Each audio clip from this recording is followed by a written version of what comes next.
The stars looked the same as always from the observation deck of Research Station Alpha 7. Captain Hyuk pressed his coffee cup against the thick glass window and watched the distant sun of Kepler 442 cast long shadows across the rocky planet below. It was his third year running this remote facility, and the routine had become as familiar as breathing.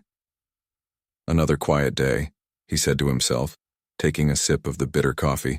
The station hummed with its usual sounds: air recyclers, computer fans, and the steady footsteps of his small crew going about their daily tasks. Hyuk was a man of average height with graying hair at his temples. He had served in the Earth Defense Course for 15 years before taking this assignment. Managing a research station was supposed to be easier than commanding a battlecruiser, but some days he missed the excitement of space patrol. The research station sat on a small moon, orbiting the fourth planet in the Kepler 442 system. Earth had built it here to study the strange energy readings that came from this sector of space. The scientists back home thought there might be new fuel sources here, or maybe even signs of other intelligent life in the galaxy. Hyuk walked down the main corridor toward the control room. The walls were lined with pipes and cables, and the floor had that metal grating that made every footstep echo. He nodded to Yuna, the station's chief engineer, as she passed by carrying a toolkit. "Morning, Captain," Yuna said with a smile. She was young, maybe 28, with short black hair and oil stains on her work uniform. "Everything's running smooth today. No problems with the power core or life support." "Good to hear," Hyuk replied. "Any word from Earth?" "BM got a message this morning. Nothing urgent. Just the usual supply reports and weather data from home." Hyuk entered the control room where Bayam sat at the communications station. Banks of monitors showed data streams, star charts, and incoming signals from across known space. Bayam was older than Yuna, maybe 40, with thick glasses and fingers that moved quickly across his keyboard. "Captain," Bayam said without looking up from his screens. "I've been tracking some strange readings in Sector 7, probably just cosmic radiation, but the computer flagged it as unusual." Hyuk moved to look over Bayam's shoulder. The display showed a grid of space around their station, with various colored dots representing different types of energy signatures.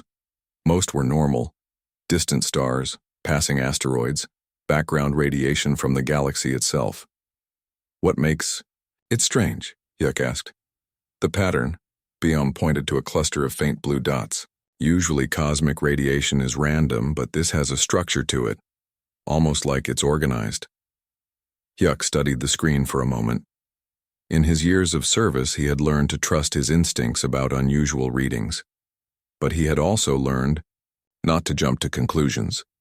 Space was full of things that looked strange until you understood them better. "Keep monitoring it," he said. "Let me know if it changes or moves." "Will do, Captain." Hyuk left the control room and continued his morning rounds. The station wasn't large, just 40 rooms spread across 3 levels. There were living quarters for the crew, laboratories for research, storage areas for supplies, and the mechanical sections that kept everything running.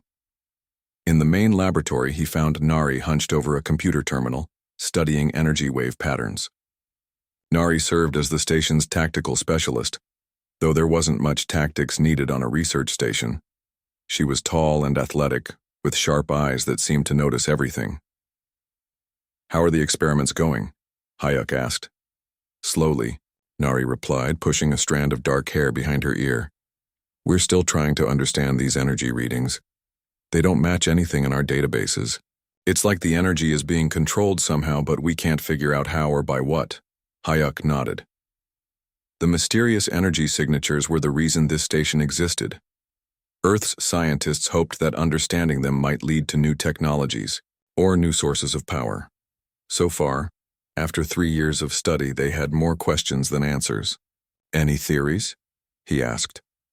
"A few," Nari said. "Maybe it's some kind of natural phenomenon we haven't seen before. Or maybe it's artificial, created by technology we don't understand yet." The word artificial made Hyuk pause. If the energy readings were artificial, that would mean someone or something was creating them. In this remote part of space far from any known civilization, That possibility was both exciting and concerning. "Keep studying it," he said, "and let me know if you find anything definitive." Hayuk continued his rounds, checking on the other crew members and station systems. Everything seemed normal. The reactor was running smoothly, life support was stable, and all communications equipment was working properly. It was just another ordinary day on Research Station Alpha 7. But ordinary days in space could change quickly. As he walked through the lower-level maintenance areas, Hyuk almost missed Day completely. The maintenance worker was so quiet that most people forgot he was there. Day kept to himself, did his job efficiently, and rarely spoke unless spoken to. Day was crouched beside an air filtration unit, checking pressure readings on a small handheld device. He was a man of medium build with weathered hands and alert eyes. Unlike the others, Day had not come from a military or scientific background. His file said he had worked in maintenance and security before joining the station crew. "How are the systems looking, Day?" Hayuk asked. Day looked up and nodded politely. "All good, Captain. Air quality is normal, temperature control is working fine, though..." "Though what?" Day hesitated for a moment, as if deciding whether to speak. "Probably nothing, but I've noticed some small things. Tiny changes in air pressure in certain areas, dust moving in patterns that don't match our ventilation flow. Could be equipment starting to wear out, or maybe small leaks in the system." Hyuk appreciated that Day paid attention to details. Good maintenance workers often noticed problems before they became serious. "Anything that needs immediate attention?" "No, sir. Just things I want to keep watching. Sometimes small changes can tell you about bigger problems before they happen." "Good thinking. Let me know if you find anything that concerns you." Day nodded and returned to his work. Hayuk continued his rounds, but something about Day's observations stuck in his mind. Small changes in air pressure, dust moving in unusual patterns. Probably nothing, as Day had said, but worth remembering. Later that morning, Hayuk returned to the control room where Biom was still monitoring the strange energy readings. "Any changes?" Hayuk asked. "Actually, yes," Biom replied, pointing to his screen. "The readings are getting stronger and they seem to be moving closer to our position. Very slowly, but definitely moving." Hyuk felt a small chill run down his spine.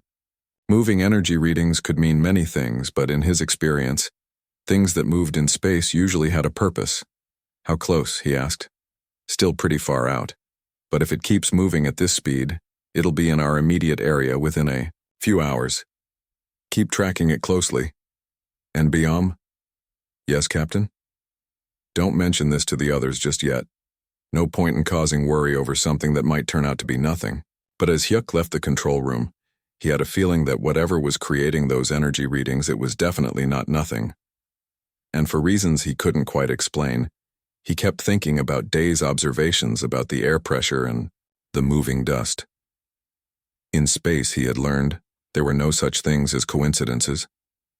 Far beyond the station's sensors, invisible shapes moved through the void.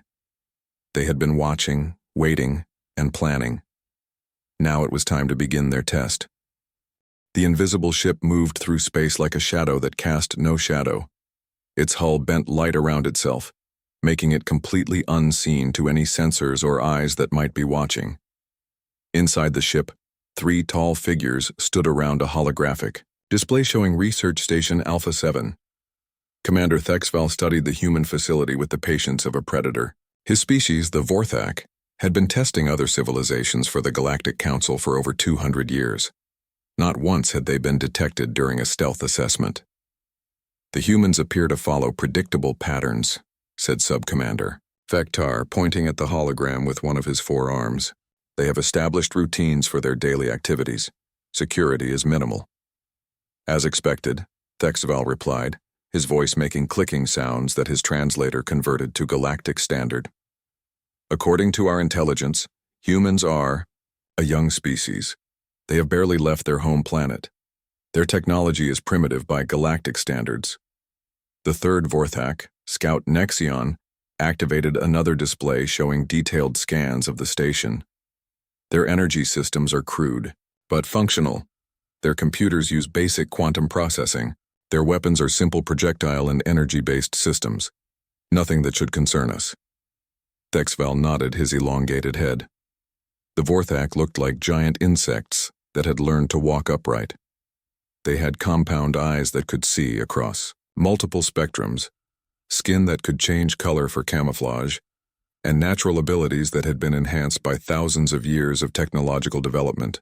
We will proceed with standard infiltration protocol, Thexval decided. Document their technology level, assess their military capabilities, and determine if they pose any threat to galactic civilization. The Galactic Council expects our report within 6 standard time periods. Shall we classify them as a Level 3 civilization? Vectar asked. Level 3 meant that humans would be considered suitable for resource extraction oversight. Basically, they would become workers for more advanced species. Most likely, Thexval said. But we must complete the assessment properly. The Council values thorough work. The Vorthak ship approached the station slowly, using gravitational fields to mask its movement. Their cloaking technology was perfect. It made them invisible to electromagnetic sensors, heat detectors, gravitational readings, and even direct visual observation. No species in galactic history had ever detected a Vorthak infiltration team. On Research Station Alpha 7, Hayek was having lunch in the small cafeteria when Biom's voice came over the communication system. Captain, please report to the control room. The energy readings have changed again.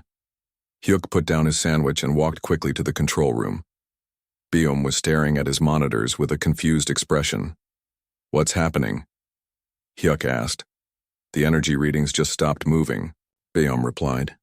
They were getting closer for hours, and then about 10 minutes ago they just stopped. Now they're holding position about 5,000 kilometers from our station. Hayek studied the display.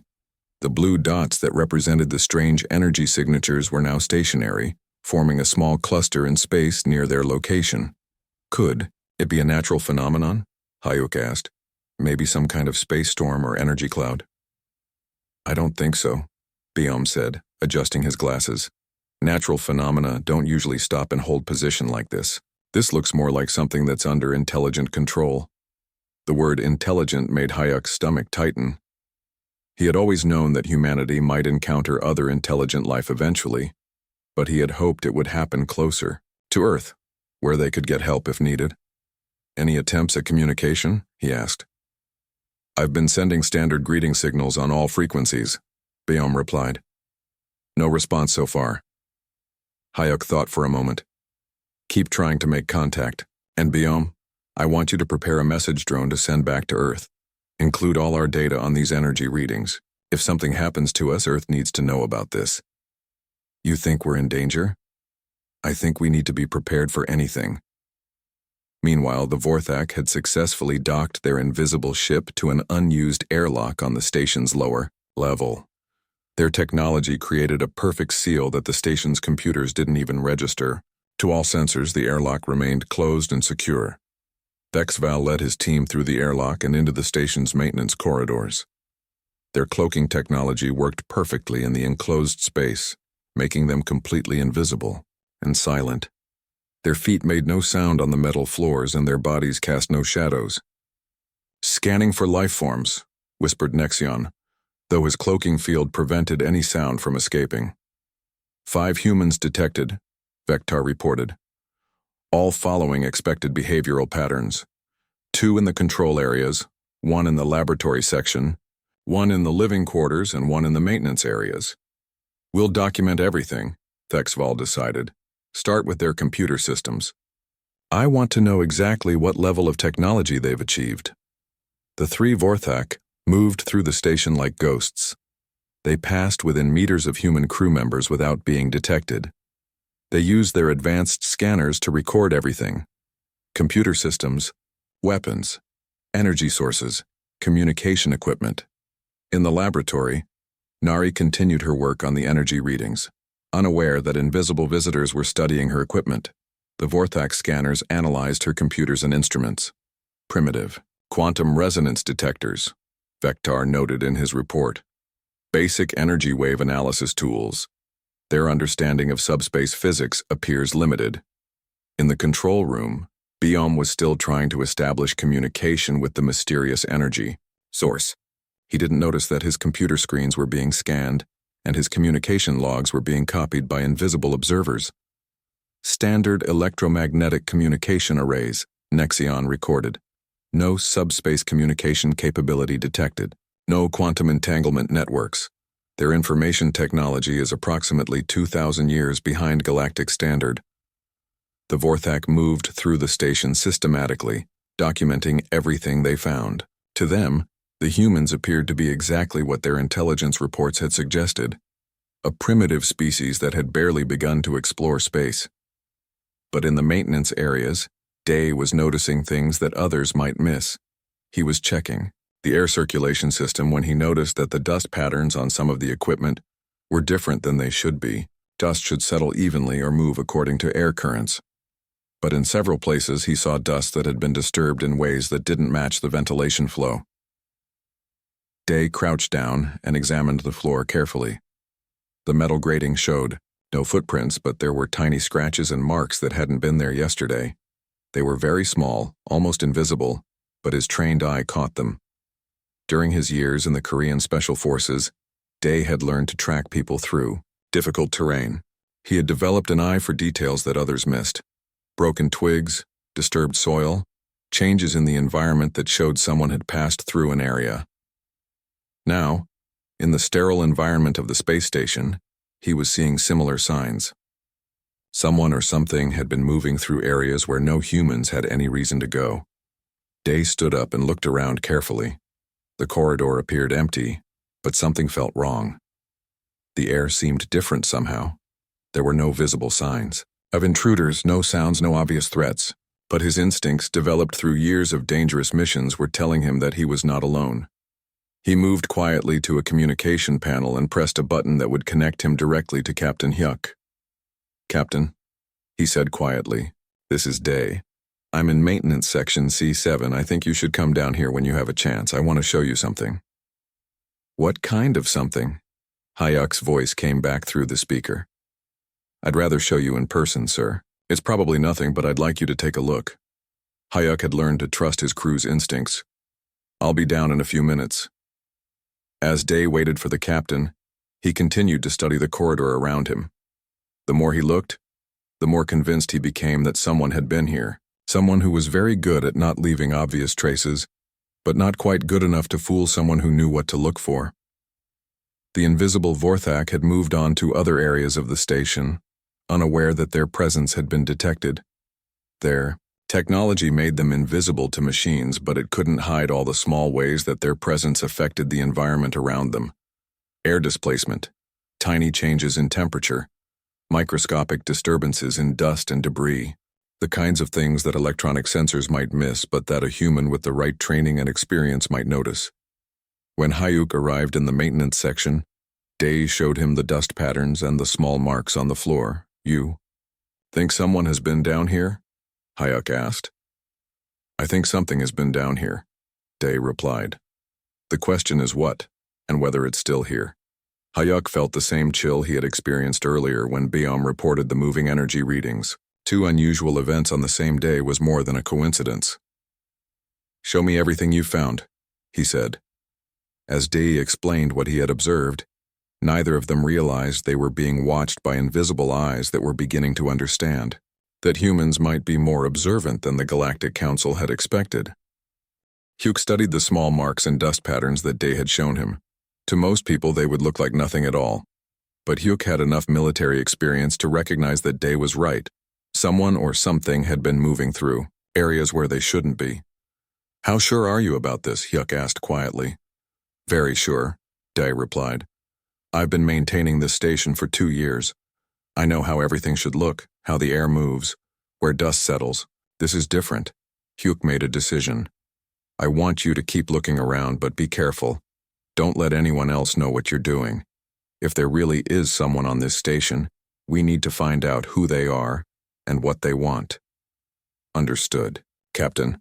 "And Day, if you find anything else, don't try to handle it alone. Contact me immediately." As Hyuk walked back toward the control room, his mind was working through possibilities. The strange energy readings that Biom had detected, the signs of intruders that Day had found. Everything pointed to the same conclusion. They were not alone. But who would want to infiltrate a research station, and how could they move around without being detected by any of the station's sensors? In the control room, Hugh found Biome still trying to establish communication with the mysterious energy source. "Any luck?" Hugh asked.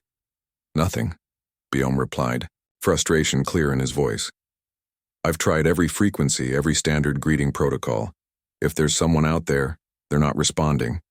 Or they're listening, but don't want us to know they're there," Hyuk said. Biome looked up from his console. "You think they're hostile? I don't know what to think, but I want you to start a new protocol. Keep sending the greeting messages, but also start monitoring all our internal communications and sensor systems. Look for any signs that someone might be accessing our systems without permission. You think we've been infiltrated? Just check. Everything. And Biome, do it quietly. Don't make it obvious what you're looking for." Meanwhile, the Vorthak infiltration team was making their way toward the station's central computer core. They had documented most of the human technology and found it to be exactly as primitive as they had expected. Now they needed to access the main database to complete their assessment. "Human information security is minimal," Vector reported as they moved through another corridor. "Their computer systems use basic encryption that our technology can break easily." "Good," Thexval replied. "Once we access their central database, we'll have everything we need for our report to the Galactic Council." But as they moved through the station, Nexion's sensors began detecting something unusual. "Commander," he whispered through their communication link, "I'm reading increased activity in the human communication systems. They appear to be running additional scans and monitoring protocols." Thexval paused. "Could they have detected us?" "Impossible," Vector said confidently. "Our cloaking technology is perfect. No species has ever detected a Vorthak infiltration team. Perhaps they're responding to our ship's presence," Nexion suggested. "They may have detected our energy signature when we approached the station." "Continue with the mission," Thexval decided. "Even if they know something is nearby, they cannot detect us directly. We remain invisible." But the Vorthak commander was wrong about one thing. While their technology made them invisible to electronic sensors, it couldn't hide all traces of their presence from someone who knew how to look for the right signs. Day was moving through the maintenance tunnels, following a path he had planned, based on the evidence he had found. He was using knowledge gained from years of tracking people through difficult terrain, adapted to the controlled environment of a space station. Air moved through the station in predictable patterns. When something disrupted those patterns, it left traces. Temperature changes when warm bodies moved through cooler areas, microscopic disturbances in the electromagnetic fields generated by the station's systems. Most importantly, Day was thinking like a hunter rather than like someone who relied on technology to do the thinking for him. He moved quietly through the tunnels, pausing frequently to observe and listen. His eyes were adapted to the dim lighting, and his ears were tuned to the normal sounds of the station. Anything different would stand out.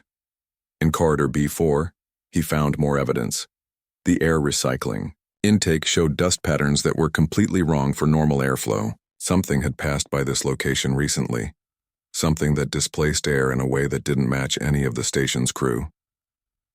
Day pulled out a small handheld device and began taking readings. Temperature, air pressure, electromagnetic fields, even trace chemical analysis of the air. Most of the readings were normal, but there were small anomalies that didn't belong. Then he heard something that made him freeze completely. It was very quiet, almost inaudible. A soft clicking sound like someone tapping their fingers against metal, but it wasn't coming from any of the station's systems, and it didn't match any sound that humans would make. Day pressed himself against the wall and listened carefully. The clicking came again, from somewhere ahead of him in the tunnel. It had a rhythm to it, almost like a language. Moving very slowly and quietly, Day crept forward until he could see around a corner into the next section of corridor. It appeared empty, but the clicking sounds were definitely coming from that area. Day understood now what they were dealing with. Somehow, someone had technology that made them invisible. They were on the station, moving around freely, thinking they couldn't be detected. But they were wrong. Day activated his communication device and sent a coded message to Captain Hayuk. It was a simple maintenance report that would sound routine to anyone listening, but Hayuk would understand the real meaning. Captain, this is Day. I've completed my inspection of Section B4. I found some irregularities in the environmental systems that need immediate attention. Recommend we implement Emergency Protocol 7. There was no Emergency Protocol 7. It was a signal that Day had arranged with Hayuk years ago, back when they first started working together. It meant we have intruders on the station and they don't know we've detected them. In the control room, Hayuk received the message and felt his heart rate increase. Day had found them, whoever they were, whatever technology they were using to hide. Day had tracked them down. Understood, Day, Hayuk replied, keeping his voice calm and professional. Implement Emergency Protocol 7 immediately. I'll coordinate with the rest of the team. Hayuk turned to Biom. I need you to start running a full diagnostic on all our communication systems. Make it look routine. But I want to know if anyone has been accessing our networks. Right away, Captain. Hayuk then contacted Nari and Yuna. I need both of you to report to the main laboratory for a systems review. We're going to run some tests on our sensor equipment. As his crew began to move into position, Hayuk was putting together a plan. If there really were invisible intruders on the station, they would have certain limitations. They would need to breathe. They would generate heat. They would have to move through physical space. Most importantly, they would think like people who had never been detected before. They would be confident, maybe overconfident.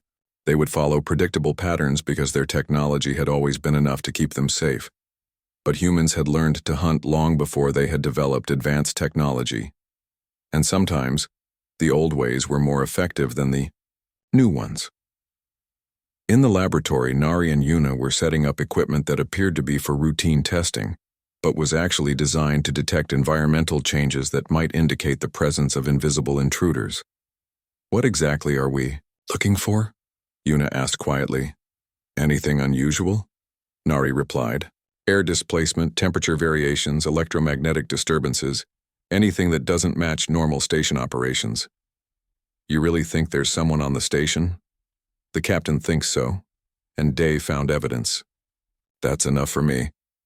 As the crew began their coordinated response, the Vorthak infiltration team was approaching the central computer core, unaware that their prey had become the hunters.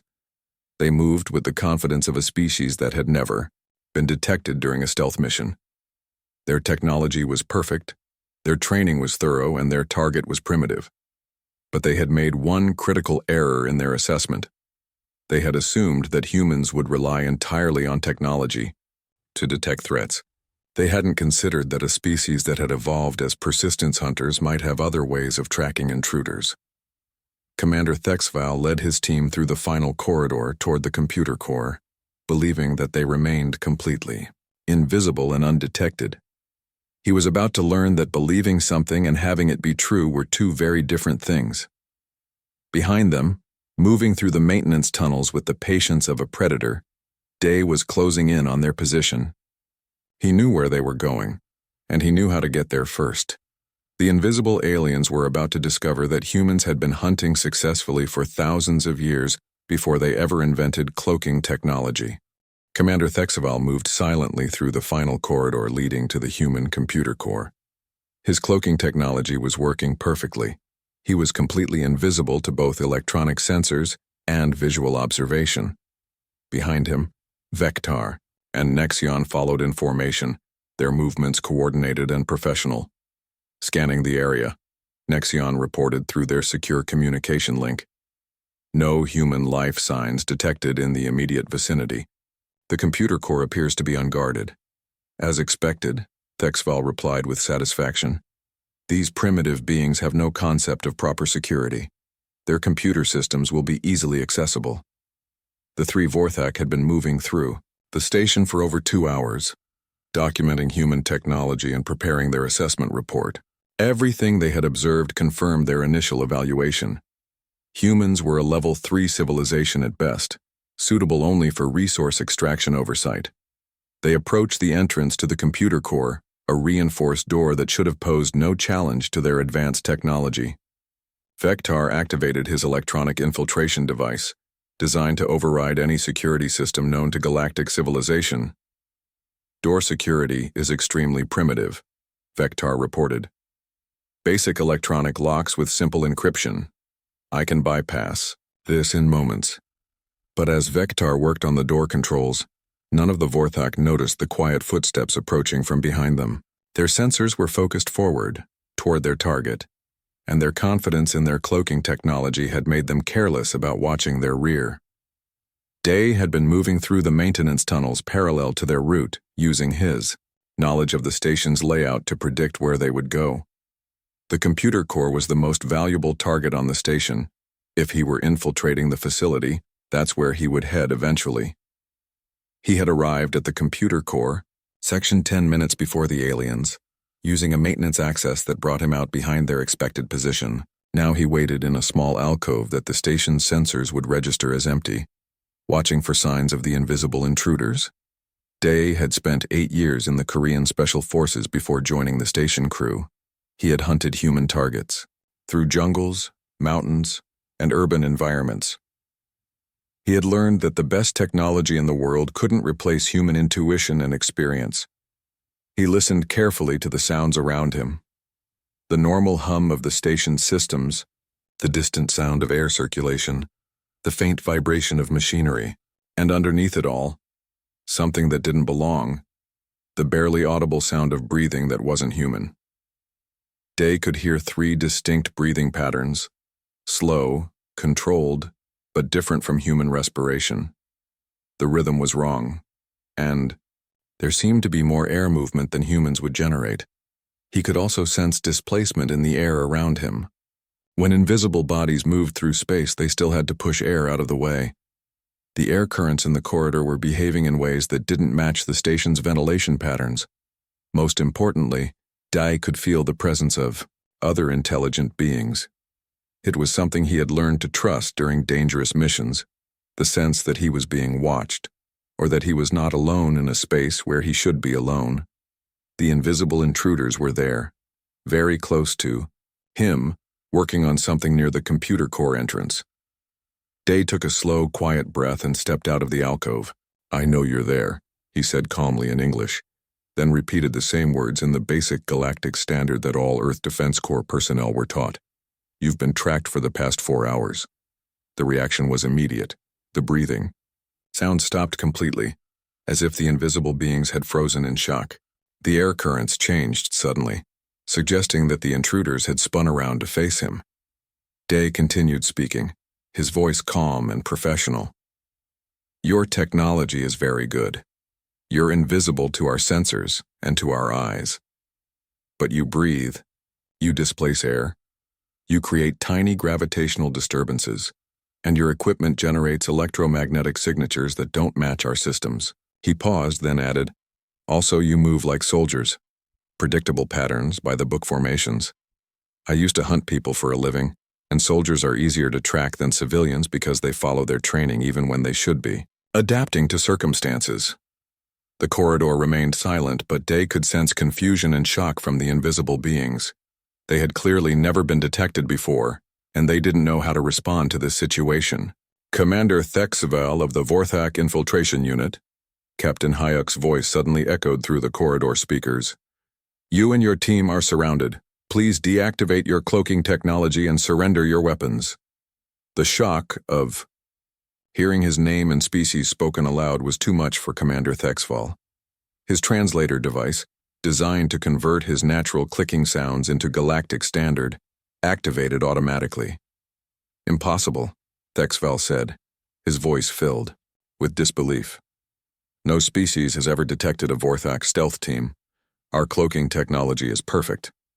"Your cloaking technology is excellent," Hyuk's voice replied through the speakers.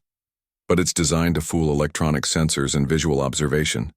It doesn't account for human intuition, pattern recognition, and environmental awareness." Day Swai smiled slightly. "Your people have been watching our communication networks, haven't they?" "That was a mistake. Our communications specialist has been monitoring your signal taps for the past 2 hours. We know about your ship, your mission, and your plans to assess our civilization. From concealed positions throughout the corridor, Nari and Yuna emerged, carrying weapons that the Vorthak recognized as surprisingly advanced. The humans had been positioning themselves while the aliens focused on their infiltration mission. Your assessment of our technology level was incorrect, Nari said, her weapon trained on the area where thermal sensors suggested the invisible beings were standing. We've been monitoring galactic communication networks for 6 months. We know about the Galactic Council, and we know about stealth assessment missions, Yuna added. This research station isn't just for studying energy patterns. It's a testing facility for anti-stealth technology. We've been developing methods to detect cloaked vessels and personnel. Commander Thexaval's mind was struggling to process what was happening. According to all galactic intelligence, humans were a primitive species with basic technology, but they had detected his team, intercepted his communications, and demonstrated technology that shouldn't exist. How is this possible? He asked, his translator making his confusion clear. Day stepped closer to where the alien commander was standing. Your people study other species by watching their technology and their military capabilities. But you missed something important about humans. What? We evolved as persistence hunters. We don't just use tools to catch our prey. We use our minds. We read the environment. We notice small changes. We adapt our strategies based on what we observe. You can make yourselves invisible to machines, but you can't hide from minds that know how to look for things that don't want to be found. Captain, Hyuk's voice came through the speakers again. We're not hostile, Commander Thexval. We understand that you're here to assess our civilization for the Galactic Council, but your assessment methods are outdated when it comes to dealing with humans. You've been monitoring our communications, Thexaval said, still invisible but clearly shaken. How long have you known about galactic civilization? Long enough, Hyuk replied. Long enough to prepare for this meeting. We've been expecting visitors like you. Biom's voice joined the conversation through the speakers. Your stealth technology is designed to be effective against species that rely primarily on electronic sensors for detection. But humans developed as social hunters who had to track prey and avoid predators long before we invented electronic devices. We use pattern recognition, environmental awareness, and intuitive reasoning in ways that your technology can't account for, Nari explained. You might be invisible to our machines, but you're not invisible to our minds. Day looked directly at the space where he knew Commander Thexaval was standing. Your people have been conducting stealth assessments for 200 years without being detected. That's because you've been testing species that think like you do, species that rely on technology for everything. Humans think differently, Yuna said. We use technology as a tool, but we don't depend on it completely. When technology fails, we adapt. When sensors can't see something, we use other methods. Commander Thexaval realized that everything his species believed about stealth operations was being challenged by these primitive humans. Their technology was indeed superior, but the humans had found ways to overcome technological advantages through methods that the Galactic Council had never considered. What do you want from us? Thexaval asked. Right now, Hyuk's voice replied. We want you to deactivate your cloaking technology and join us for a conversation. It's time for a proper first contact between our species. And if we refuse? Day's voice was calm but firm. Then you'll discover that humans are very good at hunting things that try to hide from us. Your choice, Commander. The invisible aliens had come to test humanity and found themselves being tested instead. The hunters had become the hunted. The air in the corridor shimmered like heat waves rising from hot pavement. Slowly, 3 tall figures materialized as their cloaking technology deactivated. The Vorthak stood revealed for the first time, and the humans got their first clear look at the aliens who had been hunting them. Commander Thexaval was nearly 7 feet tall, with a body that looked like a cross between a human and a giant insect. His skin was dark green with a metallic sheen, and his forearms ended in hands that had too many fingers. His head was elongated, with large compound eyes that seemed to see in multiple directions at once. Vectar and Nexion were similar in appearance but smaller, their bodies clearly built for speed and stealth. All three aliens wore form-fitting suits that seemed to be made of the same technology that had made them invisible. Fascinating, Nari said, lowering her weapon but keeping it ready. Your people evolved from a predator species, didn't you? I can see it in your body structure and the way you move. Thexval's translator clicked as he processed her observation. Yes. The Vorthak were apex hunters on our homeworld before we developed civilization. We have been using those skills in service of the Galactic Council for many generations. That explains why you're so good at stealth operations, Day said. But it also explains why you think like hunters instead of thinking like prey. You've been hunting species that don't know how to hunt back. Captain Hayek's voice came through the corridor speakers. Commander Thexval, I'm going to ask you and your team to accompany my security chief to our main conference room. We have a lot to discuss. Are we prisoners? Thexval asked. Your guests, Hayek replied. Unexpected guests who broke into our home, but guests nonetheless. We have questions for you, and I suspect you have questions for us. Nari gestured toward the main corridor. This way, please. Keep your hands visible and move slowly. We're not trying to threaten you, but we're also not taking any chances. As they walked through the station, the Vorthak looked around with new eyes. The technology they had dismissed as primitive now seemed more complex. The humans they had considered easy targets now moved with the confidence of people who had just proven they were not to be underestimated. Your weapons, Vectar said to Yuna. They are more advanced than our initial scans indicated. Our initial scans showed exactly what we wanted them to show, Yuna replied with a slight smile. We've learned that it's better to be underestimated than overestimated. They entered the station's main conference room, where Captain Hayuk was waiting with Biom. The room was simple but functional, with a large table and chairs designed for human comfort. Additional chairs had been quickly arranged to accommodate the taller alien visitors. Please sit down, Hayuk said, gesturing to the chairs. I think we have a lot to learn from each other. Thexval settled into a chair that was too small for his frame, his compound eyes studying the humans around the table. I must transmit a report to the Galactic Council. They are expecting my assessment of your species. What were you planning to tell them? Hayuk asked. That humans are a level 3 civilization, Thexval replied honestly, suitable for resource extraction oversight and limited self-governance under galactic supervision. Biom leaned forward. And now? Thexval was quiet for a long moment, his clicking sounds indicating deep thought. Now I am not certain how to classify your species. You detected us when no species has ever detected us before. You intercepted our communications when our encryption should have been unbreakable. You demonstrated technology that our intelligence networks did not know you possessed. We didn't just demonstrate technology, Day said. We demonstrated something that your people might not understand. We showed you that intelligence isn't just about having advanced tools. It's about knowing how to use whatever tools you have, including the tools that evolution gave you. Nari nodded. Your stealth technology is impressive, but it's designed to defeat other technological species. You assumed that if you could fool our sensors, you could fool us completely. But humans don't just use sensors, Yuna added. We use our eyes, our ears, our instincts, our ability to recognize patterns and adapt to new situations. We've been hunters and survivors for thousands of years before we ever built our first computer. Thexval's translator worked overtime as he tried to understand the implications of what the humans were saying. Are you telling me that your entire species thinks like persistence hunters? To some degree, yes, Hayek replied. We're adaptable. When faced with a problem, we don't just try to overwhelm it with superior technology.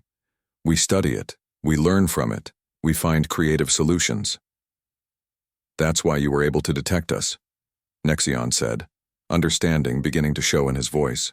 We were thinking like technological hunters, but you were thinking like biological hunters.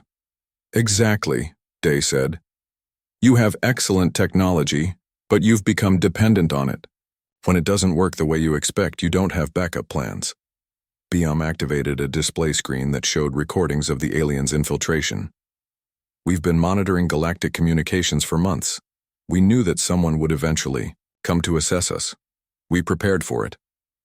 You've been listening to galactic communications? Vector asked in surprise.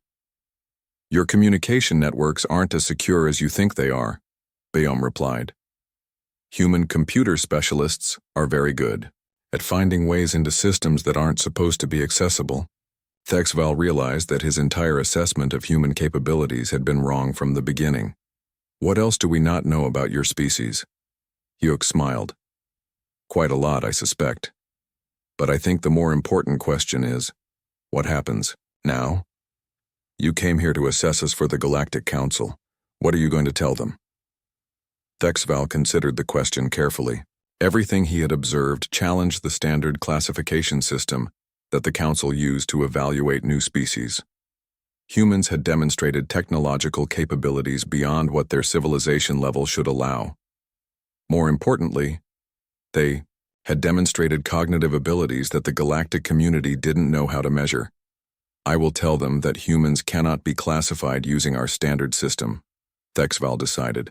Your technology level suggests a level 3 civilization, but your tactical thinking and adaptive capabilities suggest something much more advanced. What does that mean for us? Nari asked. It means that the Galactic Council will want to establish formal diplomatic contact instead of simply categorizing you as a resource extraction target, Thexval replied. It means that humans will be invited to participate in galactic civilization as equals, rather than as subjects. Yuna leaned back, in her chair. That's good news, I think, but it also means that things are going to change very quickly for humanity. Change can be good, Hyuk said, especially if it means we get to meet new species and learn new things. But it needs to happen on equal terms. Day looked at the alien commander. Will your people be able to accept that humans are different from the other species you've encountered? Thexval's clicking sounds indicated deep thought. That will be the challenge. The Galactic Council has been operating on the assumption that technological advancement is the primary measure of a species' capabilities. You have shown us that this assumption may be incomplete. Maybe that's something we can help with, Bayom suggested. Humans are good at finding new ways to solve old problems. Perhaps we can help the galactic community develop better ways to understand and work with different types of intelligence. Perhaps, Thexval agreed. But first, I must ask you something. You detected us, you tracked us, and you captured us, without harming us. You could have killed us easily, but you chose not to. Why? Hyuk was quiet for a moment before answering. Because we're not killers by nature, Commander. We're survivors. We hunt when we need to. We fight when we have to, but we prefer to solve problems through understanding, rather than violence. That is not typical of predator species, Nexion observed. Maybe that's what makes humans different, Nari said. We're predators who learned to cooperate. We're hunters who learned to build civilizations. We're survivors who learned to think beyond just survival. Thexval stood up from his chair, his full height impressive even in the human-scaled room. I must return to my ship and prepare my report for the Galactic Council. This will be a very unusual report. You're welcome to stay longer if you want to learn more about us, Hyuk offered. I would like that, Thexval replied. But first the Council must know that their assumptions about humanity were incorrect. They need to prepare for a first contact situation rather than a simple assessment. As the aliens prepared to leave, Day approached Commander Thexval. Commander, can I ask you something? Of course. In all your years of conducting these assessments, has any species ever surprised you before? Thexval's compound eyes seemed to focus on Day with new respect. No, he said simply. Never. You are the first species to teach the Vorthak something new about hunting. Then maybe, Day said with a small smile, we have something valuable to offer the galactic community after all. As the Vorthak departed, using their now revealed ship to return to galactic space, the crew of Research Station Alpha 7 knew that their quiet days of routine operations were over. Humanity was about to take its place among the stars, not as subjects or resources,